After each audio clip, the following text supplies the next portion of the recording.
When Mary came to the throne, she had two main aims in regards to her foreign policy.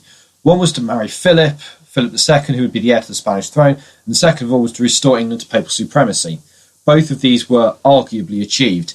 Philip is a complete success. She does marry Philip in 1554. However, there are repercussions, notably Wyatt's rebellion, where Thomas Wyatt raises a force of 3,000 men, marches up to London, basically because the people don't like the fact that she's marrying a Spaniard. Also, Parliament also try and stop the marriage, although eventually, due to the fact that Edward Courtenay, who is their preferred candidate, is unsuitable, they do let Mary marry Philip. However, there are some conditions, like Philip gets the office of king but has none of the powers. If Mary predeceases Philip, then Philip gets no claim to the throne, etc. However, the marriage does go ahead. However, in regards to the papal supremacy, things are slightly different. Although Cardinal Pole is appointed as papal legate and returns to England, there is some problems in the 1556 when Pope Paul IV comes in. He hates Pole, and he actually removes legate status off Pole. And also there is the other main problem, which is when the two foreign policy objectives, aligning England with the Pope and aligning with Spain, actually come into conflict with the Franco-Spanish Wars, or the Habsburg-Var Wars.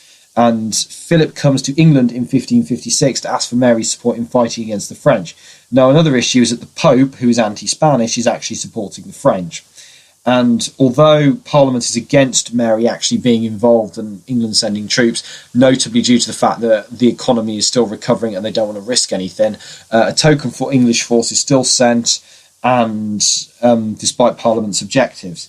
Now, England declares war in 1557, and the most notable success is the Battle of St. Quentin, or should I say the Siege of St. Quentin in 1558, and also dealing with the minor incursion by the Scots into England in 1558 as well, due to the old alliance. The Scots were still on the same side as the French.